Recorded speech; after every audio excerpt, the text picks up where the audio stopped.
We're in a room with a lot of elephants when we talk landscape. Now, I know that right away, there will be some people who hear that word landscape and they think about MES and they go, ha, I'm thinking of the Purdue model. We've got our little pyramid there with its 4 layers and MES is at the level 3, and you just tie all the things from levels 1 and 2 through it, integrate it with the ERP, and you know, yeah, that's the landscape. It's just a question of, you know, which software or tools might fit in that level 3. Equally, there's going to be some people that just, that's so old-fashioned, nobody cares about the Purdue model in a world with data ops tools and Industry 4.0 and cloud and you know, machine learning and all these other modern tools. And as usual, I'm going to live in this odd spot where I try to be a little bit frustrating for everybody and say both of those perspectives have a certain level of truth in them, but they also have a certain amount of not necessarily accurate or ideal in them.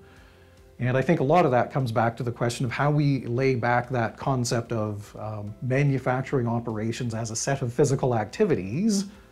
and then we think about the ways that different tools might deliver that capability regardless of the label that might fit a particular category of software or technology. And so I think if we bring ourselves back to that kind of view, we then end up thinking about those things that fit within that collection in that original MESA model: order dispatch, performance management, inventory tracking, and the like. And I think if we're fair, as we take a tour through the different areas of systems that comprise an overall landscape of capabilities that a manufacturer might pick from, it's not always clear-cut to say that a level 3 system, you know, must do X to the exclusion of the way a level 4 system might also support that capability. And it would be equally silly to sometimes say that certain things must be done in level 3 to the exclusion of the way you might support that capability from a level 2 perspective. So I do want to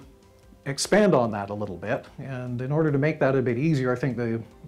approach I'd like to take here is to lay out 4, I think, broad categories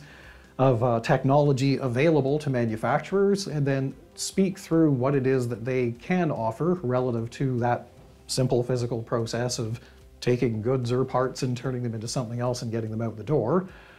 And then I think along the way we'll discuss a little bit about what it is about some of those categories around MES that sometimes make them perfectly suitable to fulfill the delivery of some of those MESA model functions, but in other cases where there may be inherent limitations in the tools available from the overall landscape that would drive somebody back to say, has some vendor or somebody built a toolkit that more appropriately addresses this specific set of capabilities I need in a digital way that can integrate with other things around me.